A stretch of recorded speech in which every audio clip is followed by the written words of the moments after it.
जिंदगी तमाम शाहिद जहां के नाम में सलाम ही सलाम। जिंदगी तमाम शाहिद जहां के नाम में सलाम ही सलाम।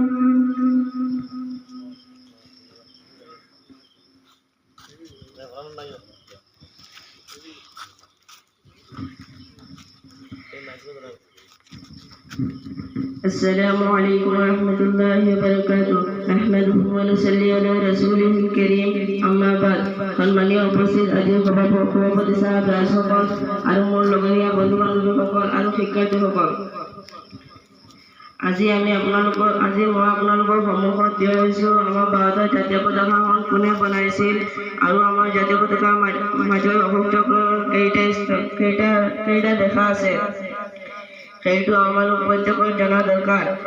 গতিকে এতিয়া মই কৈ যাম আৰু আপোনালোকে লক্ষ্য কৰিব। আমাৰ ভাৰতৰ জাতীয় পতাকাখন বনাইছিল এজন মুছলমান মহিলা মানুহে সুৰাইয়া তৈয়াবীয়ে বনাইছিল। আৰু ভাৰতৰ জাতীয় পতাকাখন মাজৰ অশোক চক্ৰৰ 24টা ৰেখা আছে। সেইকেইটা হ'ল প্ৰেম, সাহস, ধৈৰ্য, শান্তি, মহামতিত্ব, কলন্য, বিশ্বাস, উদাৰতা, নিস্বাৰ্থতা, আত্মীয় সংযম, আত্মীয় ত্যাগ।